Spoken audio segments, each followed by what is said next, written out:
driving. Hope comes and stops us in our tracks. Bravely we prove in our striving, trudging together each day. Where there's a will, there's a way.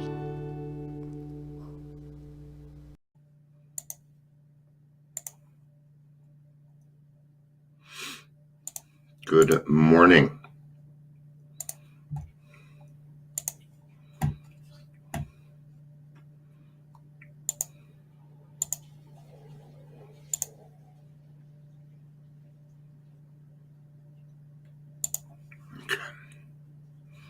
Where's my restream? There it is. Okay. Good morning. Happy Sunday. No Bronco game today. Seems like it's been weeks. Feels like it's been 13 days. So today we're going to talk about Daily Reprieve. I don't know that many people caught on that I'm up this early now. Still don't know why. All right. I do know why, but I don't want to talk about it. So, I'm going to pull out the big book. Big book. This is the big book of Alcoholics Anonymous. Okay. If you ever look for this book, don't look for a big book. You'll find a different book. It's our fond name of it. Why? Because it's big. That's why we call it the big book, because it's kind of a big book. I don't know why. It's the only reason I could think of. So, and I believe the Daily Reprieve somewhere in the 80s.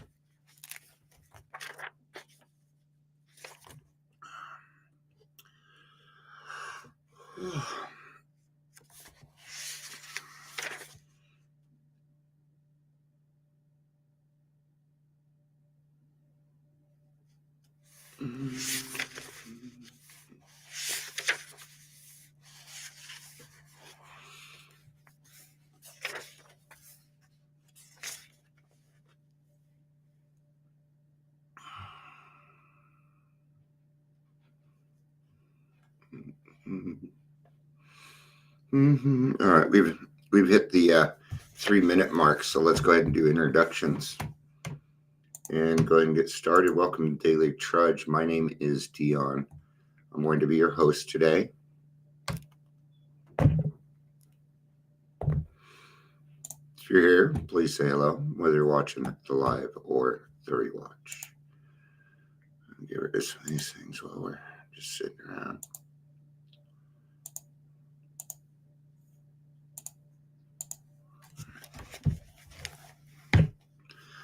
I'm going to be starting on page 84, right in the middle. Right in the middle there.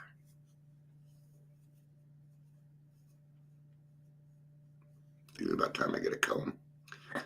This thought brings us to step 10, which suggests we continue to take personal inventory and continue to set right any new mistakes as we go along.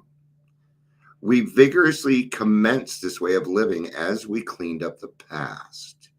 So, there's not supposed to be much time in between 9 and 10.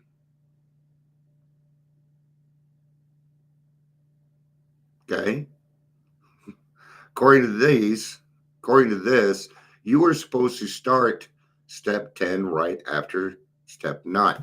So, in other words, step 9 says, I can't remember off the top of my head, so it's right. I don't remember something, the 9th step. So may direct amends to such people wherever possible, except when to do so would injure them or others.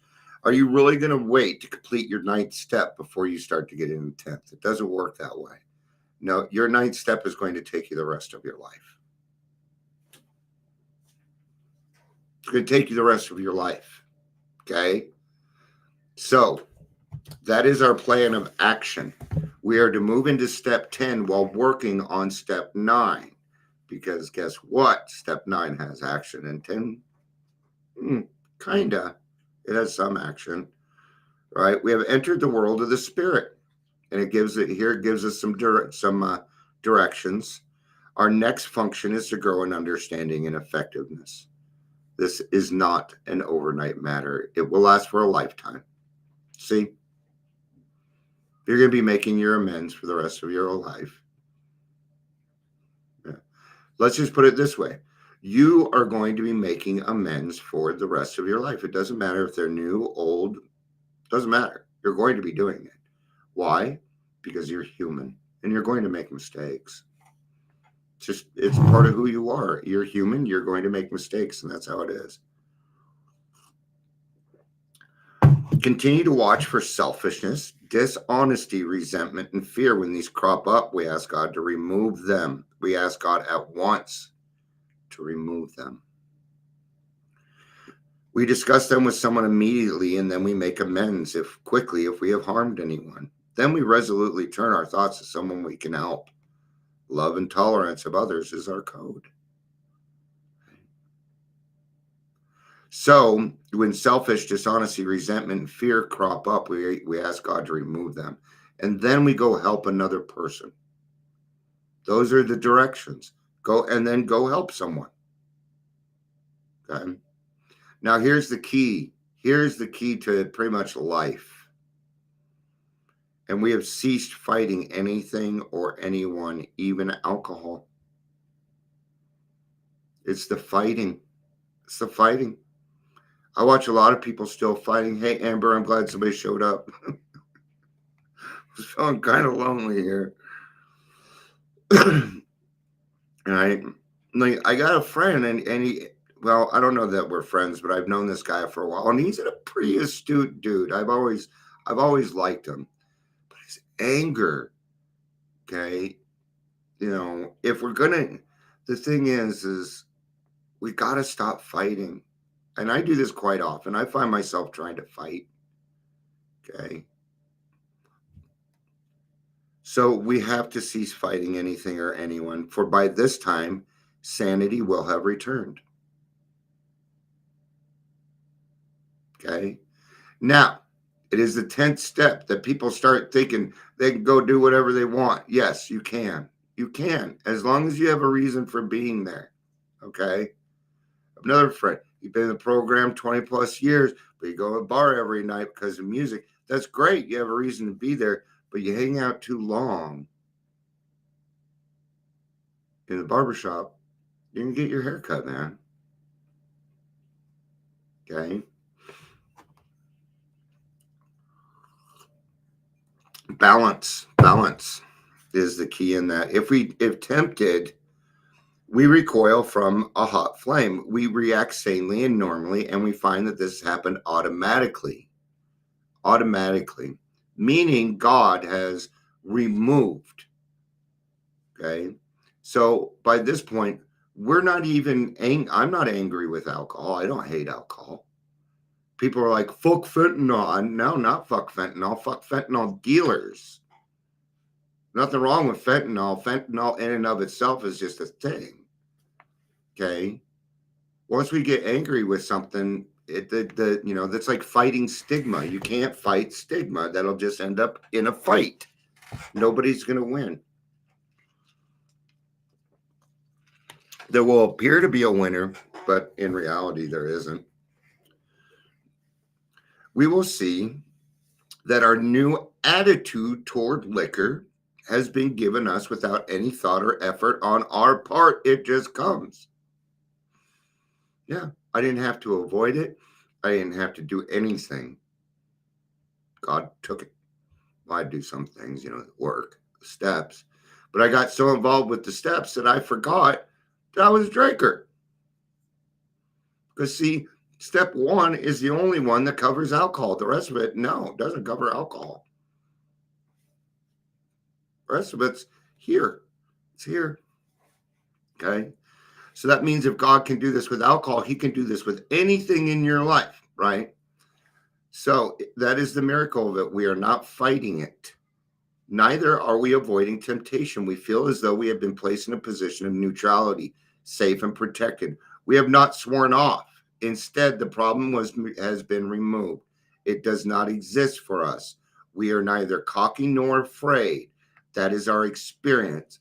This is how we react so long as we keep in fit spiritual condition. How do we do that? Step 10. We do that through a daily reprieve. It is all done with the daily reprieve. Without the daily reprieve, we will have nothing for the day. So we've got to have that daily reprieve. Ooh, now my tummy. I'm not hungry at 8:14 in the morning. The fuck is going on with me? It's like I'm getting better or something. I'm getting weller. The reason I'm up this early is because I've been falling asleep at 7 o'clock at night. So that's why I'm up this early. I've been trying to get my schedule and something happened. Oh no. Anyway, it is easy to let up on the spiritual program of action and rest on our laurels. I see this quite often. I have 52 days today. It's great. Good for you. Oh, speaking of which, Amber had a year yesterday. I had to find out through a group. We just happened to go to the same meeting. Little shit. Congratulations. I'm very, very proud of you. A year's a long time to fucking stay sober, man. It is. That year mark constitutes something. Okay? That year mark, that year chip is worth its weight in fucking gold if you did the work, man. Okay? It is. That 1 year chip is special. It is. Okay? Year 2 is harder. That's the running joke. Okay? The next year's always harder. Like I have 7 years. People say, well, the 8th year is the hardest. It's just a running joke. So don't, so don't actually think that. Right? And that marks something. It's what we call an epoch, right? In the annals of alcoholism, right? After a year, you're no longer a newcomer. Your ass belongs to AA, and something different happens, right? Something different will happen. Okay. See, it takes a certain amount of time in order for things to leave. And it's true with all of us.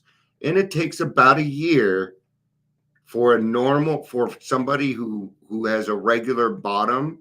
It takes about a year to get their shit together. Yeah. Now you may have completed the steps before then, but there's still a lot of things to work out, right? Working through that 9th step, financial amends. I mean, Amber, look at all the great stuff that's happened to you in the last month. Got a new car.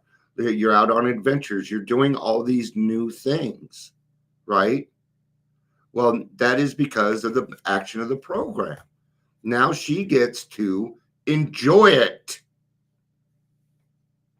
Remember, we claim spiritual progress. Fucking enjoy that shit, man. Enjoy that stuff. We are headed for trouble if we do, for alcohol is a subtle foe. We are not cured of alcoholism. What we really have is a daily reprieve contingent on the maintenance of our spiritual condition. All right. Now that goes back to continue to watch for selfishness, dishonesty, resentment, and fear. That's what they're saying over here. Okay. And then when those crop up, hey, Dad, these ain't mine. You know what? It's great, but could you fucking take them? I don't want them. Right? Then we feel safe. And what happens then is we can go out into God's world and spread his word. Right? Because then it also says our next function is to grow in understanding and effectiveness. That means that we must be open-minded. We have got to continue to stay open-minded. I don't care how much you think you know. You don't know it. Okay? Every day, is a day when we must carry the vision of God's will into all of our activities.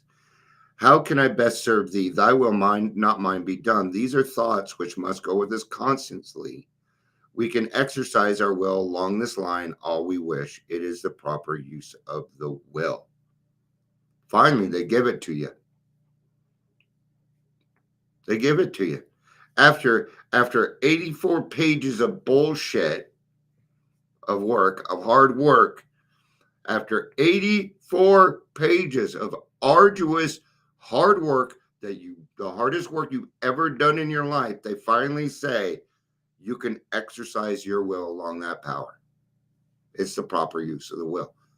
That's great shit, man. Congratulations. If you've made it to that point, congratulations. Congratulations. It's a heck of a spot to be. Much has already been said about receiving strength, inspiration, and direction from him who has all knowledge and power. If we have carefully followed his directions, we have begun to sense the flow of his spirit into us. To some extent, we have become God conscious. I am.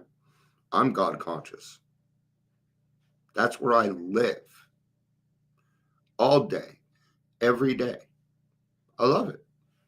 It makes for a much better world. Okay. We have begun to develop this vital sixth sense. It's vital. What is your vital sixth sense? Your intuition. It's your tummy. It's your tummy. It's your intuition. It is now going to be spot fucking on. Okay. And you're going to be like, yeah, and you're going to doubt it. You're going to doubt it. You're going to doubt your intuition. And then it's going to turn out to be right. And then you're going to humbly say, yeah, I was right. Okay. But I didn't tell anybody. So nobody knows. And okay. But we must go further. And that means more action. But see, everything is always just the beginning. Okay. Once you reach the God consciousness, I mean, you literally live in the fourth dimension. Okay. And then you can start seeing the truth of things. Okay. The truth of things. And you're going to find that some of these things in this world are hard, very hard to deal with because you didn't see them before. Okay. You know, I talk to you guys a lot about the different ways that things work and that there's people, you know, doing things and people. I know people are wondering how I know. Okay. Because I know how the system works. I was brought up in the system. I was raised by the system. Okay. Therefore, I know how it works. Therefore, when something comes up, I have the same thought process as anybody else who's fucked up in the head. I know how to work the system. Why do you think I'm really good at fraud? Okay. That's what I did in banking, fraud. Because you couldn't bullshit me. I knew and you were lying to me. Right. And yeah. So, all right. That's going to be it for now. I hope everybody has a great weekend. I love you. Peace out.